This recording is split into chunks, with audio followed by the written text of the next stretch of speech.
Are you ready to unlock your full potential and maximize your productivity? Look no further than Productivity Smart, the ultimate audio podcast hosted by renowned productivity expert Gerald J. Leonard. In every episode, Gerald shares captivating stories, invaluable tips, and cutting-edge strategies that will transform the way you approach productivity. Whether you're looking to reduce stress, overcome overwhelm, or simply get more done in less time, Productivity Smart has got you covered. But that's not all. You'll also gain inspiration from real-life success stories of individuals who have achieved greatness through productivity. Plus, you'll learn the latest tools, techniques, and habits that will help you achieve a new level of happiness and fulfillment in your personal and professional life. So why wait? Join us every week as we delve into the exciting world of productivity and help you unleash your full potential. Get ready to take your productivity to the next level with Productivity Smarts. As a productivity expert and host of the Productivity Smarts podcast, Gerald J. Leonard has been a proud supporter of Kiva since 2011. Kiva is a non-profit organization that helps entrepreneurs in third world countries access the capital they need to start or grow their businesses. By making a small loan through Kiva, you can help these entrepreneurs achieve their dreams, support their families, and contribute to their local economies. And with a repayment rate of over 96%, your loan can be relent to another entrepreneur once it's repaid, creating a ripple effect of positive change. So if you're looking for a meaningful way to make a difference in the world, consider making a loan through Kiva. With loans as small as $25, anyone can be a microlender and help change lives. Visit kiva.org to learn more and start lending today. Well, good day, everyone. Today we have Marjorie Hope, who graduated from Salisbury University and obtained a postgraduate certification from the London School of Economics and Harvard University. As a competitive gymnast, she owned and operated a large gymnastics school, embracing the synergy between mind, body, and spirit, and while incorporating the importance of being fit for life and that more is possible. In 2016, she founded America Connected, an international nonprofit and nonpartisan organization teaching people around the world how to connect through cultural diplomacy. Marjorie, how are you? I'm great. Thank you so much for having me on the show, Gerald. Excellent, excellent. Listen, I'm so excited to get into your book and all the things that you want to talk about and that I want to know about, because after going through your book and coming up with some questions for you, it's gotten me really intrigued about your thought process and the research you did and all the things that you put into it. But let me ask you this. What has helped you at this point in your life get to this point where you're an author, started a business, started a connection organization, non-profit and nonpartisan, to connect people around the world? What has made you so successful? You know, one thing I have found through all of my travels and talking to people is that people are people. Yes. We all have so much more in common. And although we do have many differences, and we do need to learn to respect each other, because it is okay to not like someone, but you have to respect them. And what I found is that balancing the combination of mind, body, and spirit, it's actually what brings us together in a holistic well-being. It kind of think about it as nurturing the mind, which involves learning, self-reflection, and embracing the challenges. And look, every day we have life challenges. But again, that balance that you find, it can help keep you balanced and realizing that, hey, these challenges are going to be thrown at me. And we need to have this healthy mind and body through good food, regular exercise, adequate rest. And a lot of times what we see is when people are wrestling up in the world and things are getting unsettled, a lot of that is that they are out of balance, and our world can become out of balance.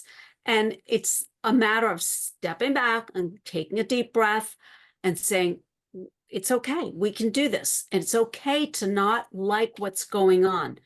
And you're always going to find that. But again, it's taking that deep breath, respecting what is going on, and then finding out when you step back, how we can make this work. And I have found a lot of times it's fear, Yeah. Gerald, which is false evidence appearing real. And it's that fear that throws people off. And again, you have to find the balance.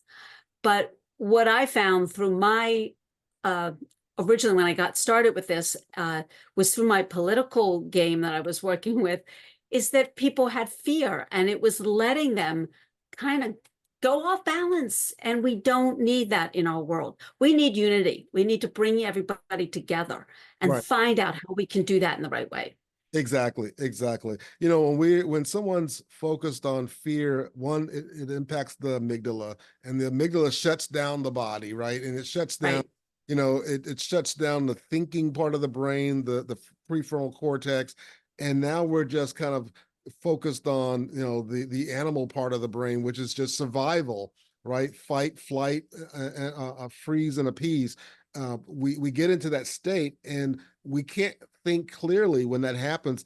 And, you know, as you're talking, it reminded me of why when we first met, and we're talking about being a part of the on the show and interviewing, why I thought what you had to bring to the table was so important, especially when you talk about the concept of mind, body, and spirit, because the idea of productivity smarts is holistic.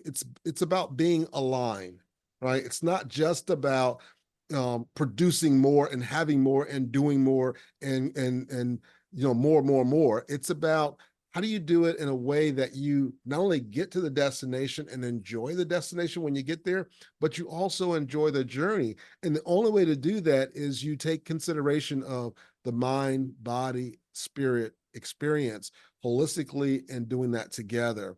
You know, what do you think is poorly understood about this area of cultural diplomacy that you talk about in your book? Well, I think, again, going back to our world right now is experiencing a lot of growth, a lot of changes. Right. We have never been so close together as far as in our world, and yet so far apart. Right. So Winston Churchill actually had a really good quote, and he said, "The world is a dangerous place to live, not because of the people who are evil, but because of the people who do not do anything about it." Mm, So our world right now really is in a brink of transformation yes. and anticipation. But we can navigate those twists and turns. We just need to have courage, curiosity, and be able to confront the challenges and mysteries, kind of taking a step back and looking at all the great things that we have going on. Globalization is not a bad thing. And that's, again, where the fear comes in and the anxiety. Right. Right. Now, the next question I have for you is kind of like, I want to hear your story from the perspective of, you know, we don't wake up one day and go, oh, cultural diplomacy, that's exactly what I want to do for the rest of my life. And so we have a journey of how do we get here? So how did you get to this place through your career to realize that cultural diplomacy, that was your purpose or focus area and where you felt like you could make the greatest impact? Well, I was involved with politics, and what I found is that, again, there was a lot of fear, anxiety going on in that area Yes. of what was going on, and I really have a commitment to uniting people over dividing them. And that method sounds so simple, right? It actually cost me a lot of friends, and people didn't like that idea. And I'm like, look, we are all in one world, Right. one planet. This is all we have. If we don't start uniting each other, we will be divided and we won't have a world to be in. Right. And actually, when I was traveling in different countries, specifically, let's just say two things that I can think of right off the bat. In Italy, I looked up in Rome in the balconies and I saw all the flags of Italy on their balconies. And I thought, wow, what a nice thing the government put. Wait, the government didn't put flags there, Margie. The people put their flags there. And then it was like, wait a second, it sounds so silly, right? But they love their country as much as I love my country. Right. And yes, that sounds funny, but it was like an epiphany, like, wow, everybody can love each other and love our differences. The other interesting thing I had happen is I was in Dubai and I was on a train and I had a situation where I was talking to a young girl that had come on about the culture and the differences and just, really nice girl explaining things to me. And then her stop came and I noticed out of the corner of my eye a sheik looking at me. And I thought, oh dear, I hope I haven't done anything wrong. So I said, hi, I hope I didn't do anything, that you don't approve of. I was just trying to find out about your culture and learn about it. And he laughed and he said, oh, I just care about making money. And I said, it made me laugh. And I said, that is so funny. And I said, but let me ask you, I said, when I was in town, I noticed a lot of people didn't seem to like me. They kind of looked like get me funny. And he said, well, that's because the internet wasn't as common for a lot of people that are older. And so they're not used to your culture. And I thought about it and I said, well, that makes a lot of sense. Anyways, I said, can I get my picture with you? And I didn't know what he would say, but he said, of course. Oh, wow. And then Gerald, he did the most amazing thing in the picture. And I have this in my book. He gave me a thumbs up. And I went, that's what it's all about. As different as night and day, ideology, religion, the way we looked, our beliefs, our culture. Right. But he recognized we are all people. Yes. Yes. And that brings me to, and thank you for that. And that brings me to your book, Connect Diplomacy. Yes. And I like the way you spell it because you leave off the D and just go right from connect to diplomacy, but it's right out the D there. And the subtitle is Using Our Differences to Connect. And obviously that's a great example of what you mean by that in the book. Now, one of the first questions I have for you, as I was scanning through the book and looking at it, I know that there were sections where you talk about diplomacy and different types of diplomacy, but you also talk about the politics. And I think sometimes for people, when they hear politics and diplomacy, they may look at them as the same thing, right? Because it's because you have a diplomat who's and he's going over to do diplomatic diplomacy with a country, and there's different cultural aspects and policies and things. And so it gets kind of really tied into politics. But it sounds like there's a difference. Can you explain that difference, what you mean by in the book? It is very different. First of all, you have to remember George Washington, when he was leaving office, actually said, what will hurt our nation is parties. He did not believe in political parties, and he was very upset about that. When you get into political parties, everybody has their own agenda. Right. I'm not saying what's right or wrong. What I'm saying, though, is they don't look for that commonality. They really don't. They want their own side. And we can see this, what's happening right now. Yes. We have to take a step back because we cannot keep going this way. And we have to keep, and people, I've actually heard people say, why do we need to be friends with anyone else? We have an ocean between us. No, we don't. That ocean, yes, it's there. But we are so connected with the internet and through all of the, like right now, everything we're wearing, what we're doing, our cell phones, our chips are from a different country. Our phones are from somewhere else. Our clothes are from somewhere else. Everything is from all over the world. Right. And it's kind of like you get more together than you do by yourself. Yeah. And so we have to look at it that way, and it's not going to always be perfect. But yeah, the politics doesn't always look at it that way because they just want their side to win to get their agenda in. And I think both sides tend to do that. And we have to really look at it from a strategic point of view and say, what works best for all of us, not just one side. Yes, exactly. And that leads me to the next topic where you talk about the transformative power, and I love that word, the transformative power of cultural diplomacy. What do you mean by that? Again, it's finding out what you have in common. If you go to another country, let's say Japan. In Japan, they like to greet people and they'll go konnichiwa. When they say thank you, it's arigato. And they do a lot of bowing with the hands. Right. Well, that's what they like. Why not, when you go there, appreciate that? And that's showing respect. Arigato. When I was in the hotel and I think I had something I had dropped or something that I was eating. And they came running right over, and I said, arigato. And he smiled because a lot of Americans don't want to take part in their culture. But cultures are just, it doesn't make it right or wrong. It means that's what we're a part of. Right. I have found everyone, everywhere I have ever gone to, and people ask me, what's your favorite country? Everybody's been wonderful. I've never had a problem. Yeah.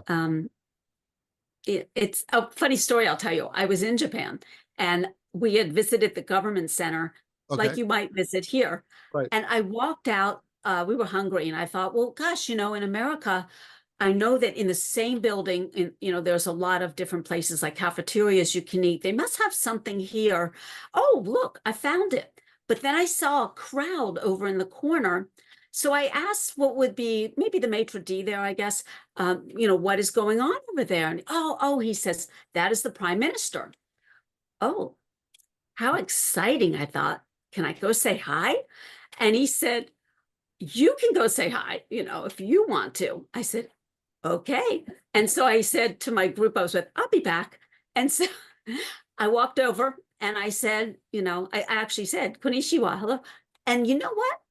I was welcomed by the Prime Minister of Japan. He was so nice and so amazing. I said, I'm from America. I came to see your beautiful country. I spoke a little Japanese, but mostly it was in English. I'm not sure if he understood everything, but he seemed to. And he appreciated that I said hello. He appreciated and I appreciated the kindness. And that's what I'm saying. People are people. Right. And it doesn't, matter who you are or what you are. It's that we're all human beings on this one planet. And that's what diplomacy is all about. Gotcha. It makes sense because, as an American, if you travel around America, you will realize that there are different cultures inside of the walls of America, whether you're in the South, whether it's the Southeast, or if you're in the South and it's the Southwest. Those are very different cultures, or if you're in the Northwest compared to the Northeast or the Midwest. Again, all different cultures and the way we, the way we do things, our breakfast routines, our morning routines, the foods we eat, some of the words we say, and some of the words Right. we use to call things.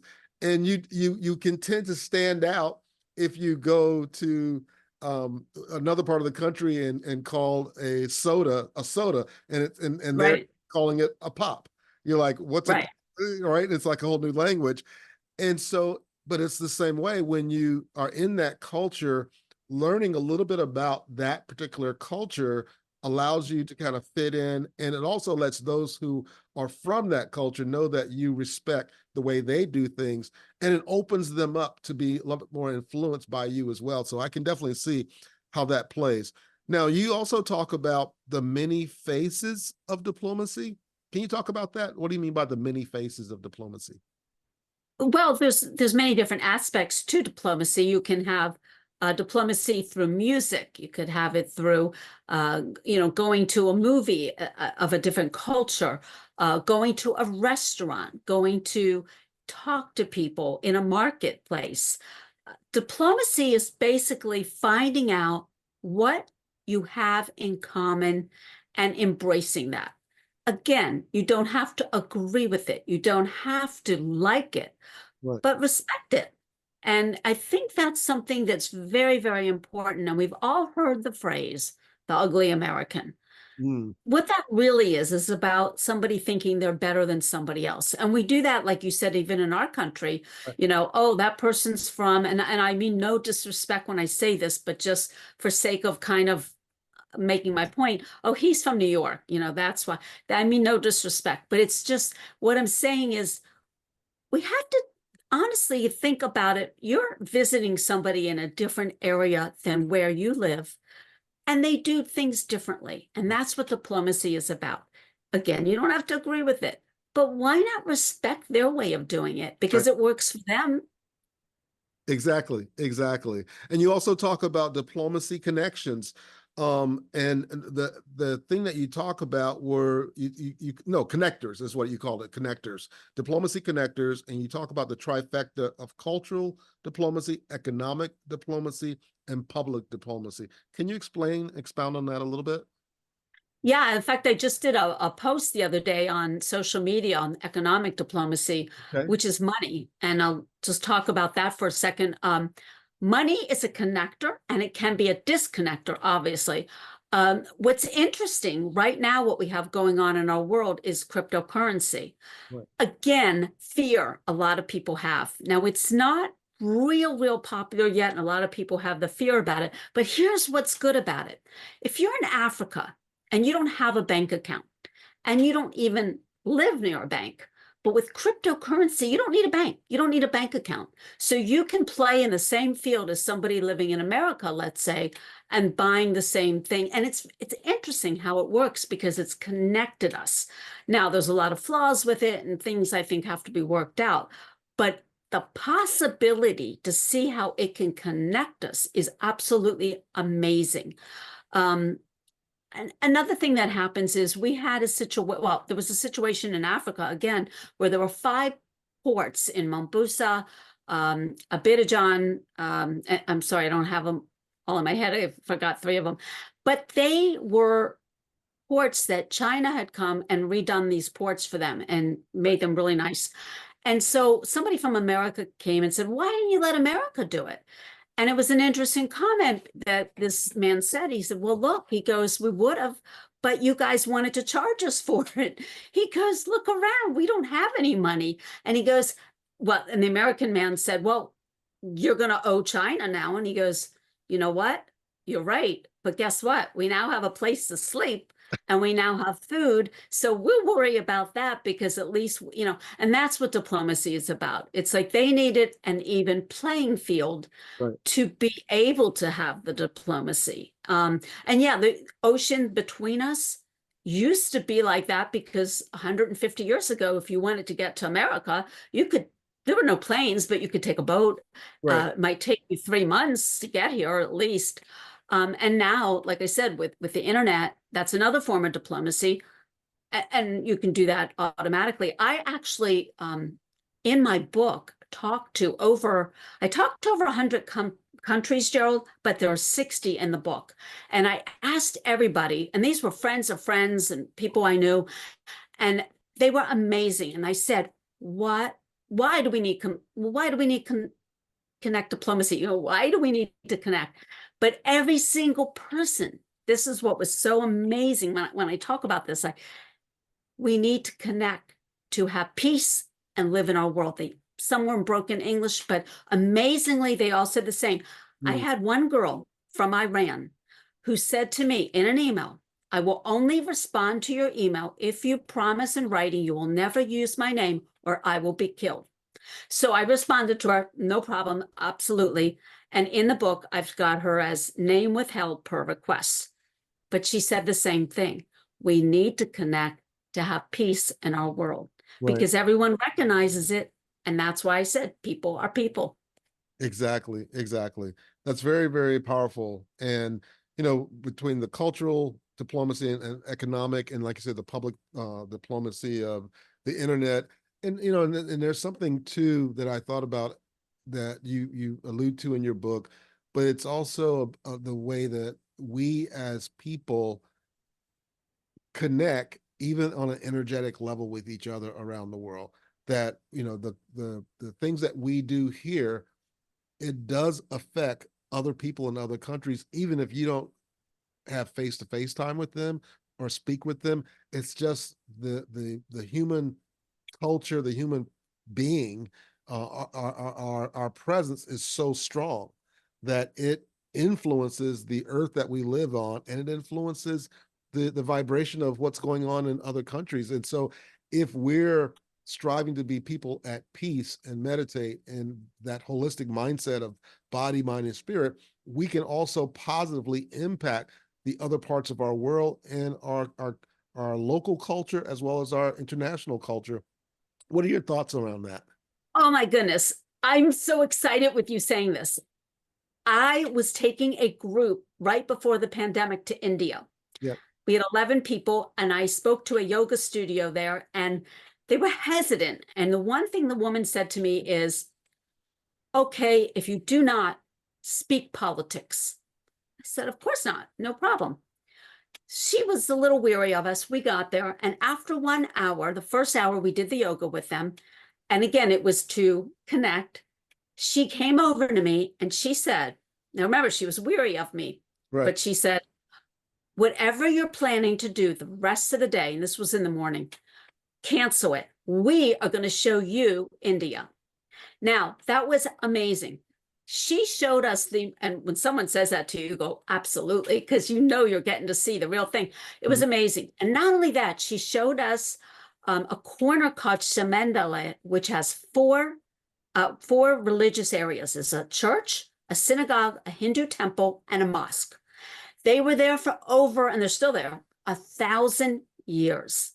What made them all get along and never have a problem? Respect.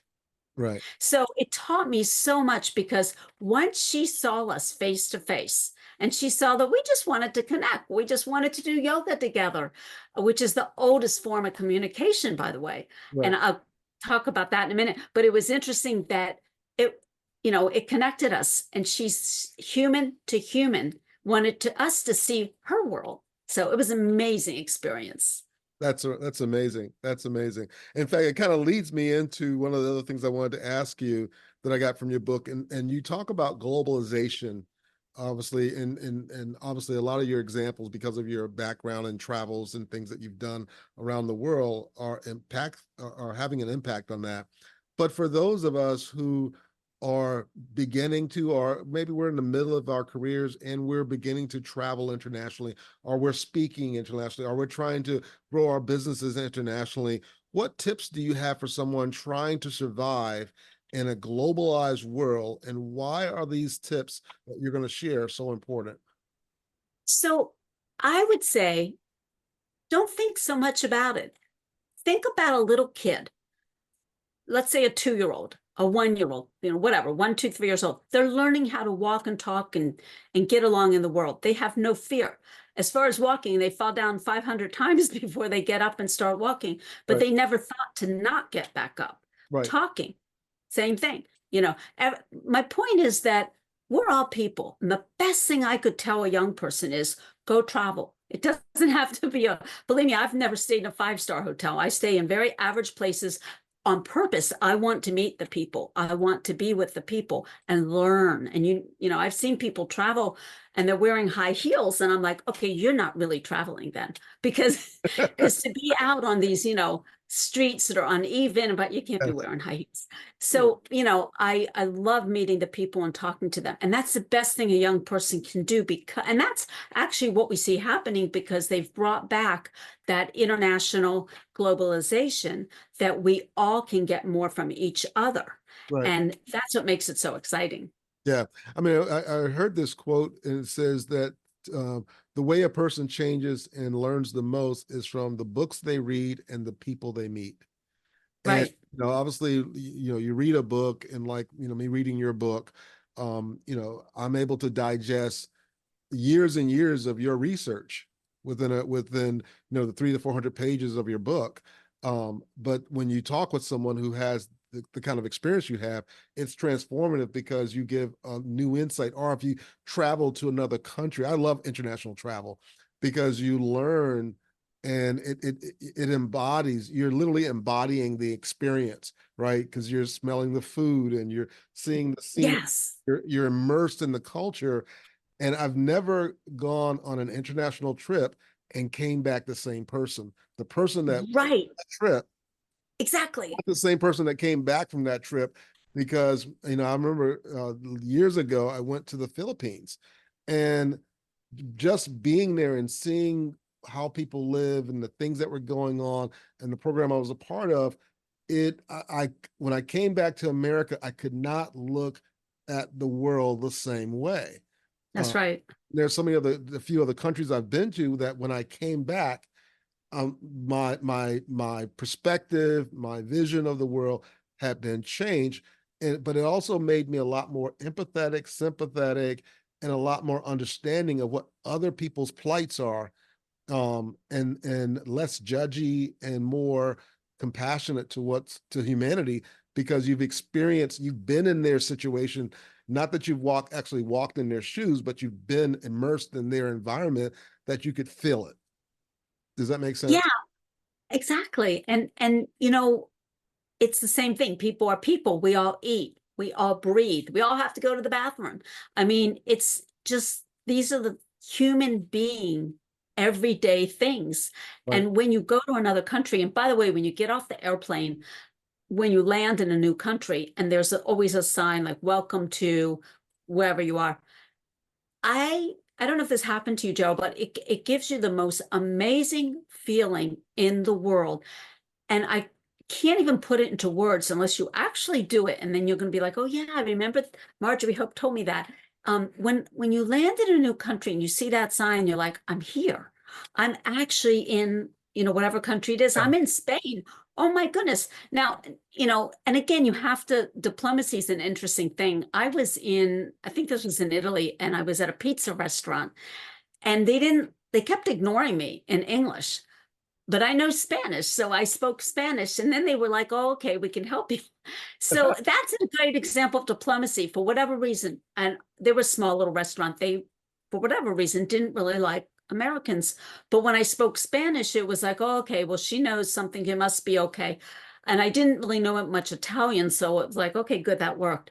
But, but it was an example of connecting, because then they were like, well, she was pretty nice. And, but honestly, all over the world, when you connect with people and you take the time to learn about them, and even in our own country, just taking the time, a lot of the diversity we see and the anger and some of the politicians trying to divide us, you can't let that get to you. And you have to remember, remember, like I said, the little kid in you that doesn't know the fear, that wants to go out in the world every day. And even though they fall, they get back up. And it's the same thing.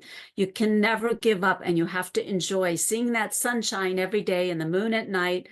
And by the way, is an interesting quote in the Bible where God says, the sun and the moon and the stars I gave to all nations. Yes. And I think that is so. It was actually in Deuteronomy 4:19. But yeah, I thought that was such a cool quote. I'm like, that's so true, right? Yes, exactly. So I have a couple more questions for you before we wrap up here. And so one of them is, in the book, you chose to focus on quotes from a number of people, and there were George Washington, Abraham Lincoln, Mahatma Gandhi, Nelson Mandela, and Winston Churchill. Why did you choose those people? Yeah, I call them my five guys. So they were from 5 different time periods in our world. Okay. And they were leaders in each of those time periods. And what I did in every chapter at the end of the book, I have them sitting by the fire, and usually they're eating dinner. And I'm going to get to that in 1 second. But what they do is they connect with each other, knowing what they know only from their time period, right? And they connect about a subject of that chapter in the best that they can. And it's interesting how they agree with each other at the end, but they have a slightly different way of doing it. Like George Washington, if you think about it, he came over to America to get away from the other part of the world. Right. So diplomacy was not really something he understood completely, but yet they recognized it as they talk with each other. And by the way, the reason I have them sitting in front of a fire and eating dinner is that's something that over thousands of years has been the connector. Because when people used to carry around swords and you would invite them to eat something, that was huge, because they had to put their sword down in order to eat. Right. And once you did that, you began to connect with each other. Yeah, having a meal together requires trust, because if it's your enemy, you're thinking, are they going to poison me? Or are they going to do something to my meal? Or so, and I got to put my weapon down. But if you can put your weapon down and gracefully have a meal together, there's a bonding impact of that. And there's a connection, a deeper connection that happens when you're having a meal together. Yeah, I think if the whole world had a piece of chocolate, we'd all get together and have a great world. Exactly. So 2 more questions. One, is there anything that I forgot to ask you that I should have asked you from the book that you would love to get out? Well, I would say the healthy mind, healthy body is something important. Everyone needs to get out and do something, because getting the ants out of your pants type of thing, which could be through yoga or swimming or Pilates or whatever it is you like to do, it makes you feel better. And when you feel better, you have a clear way of thinking about things. And it's also, of course, healthy. But honestly, what it does to your body and the endorphins, and it gets everything back in place. I recommend everybody, when you get up in the morning, we all have anxiety, to drink a hot beverage, whether it's coffee, just hot water, or hot tea. Right. And as you sip it, the steam will actually, relax you enough to think more clearly. Yeah. I always say, thank you, God, for the flowers, trees, birds, and bees. Thank you for the ability to be me, and thank you for the opportunity to be the best that I can be. And what that does, I know it might sound a little corny, but it resets you. It Yeah. resets you for the rest of the day. Exactly. I do yoga now, and I did it after the vertigo thing that happened to me in 2018 that I've talked about on previous podcasts.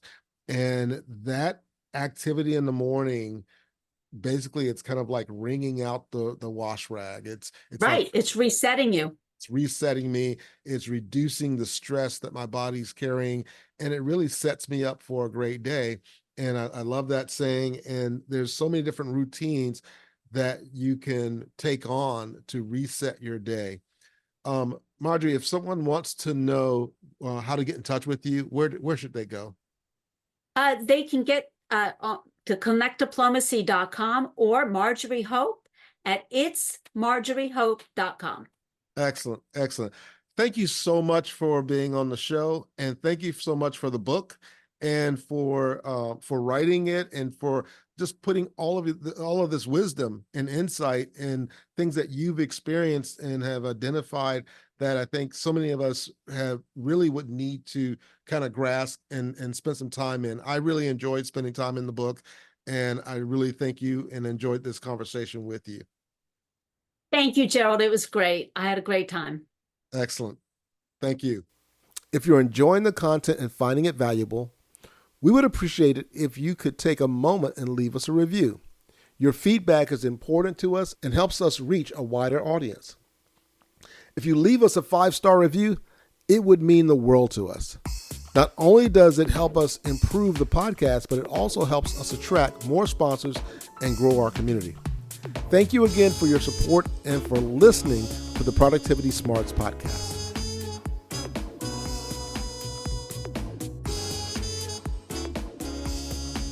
Thank you for tuning in to Productivity Smarts, where we help you achieve your goals and live your best life.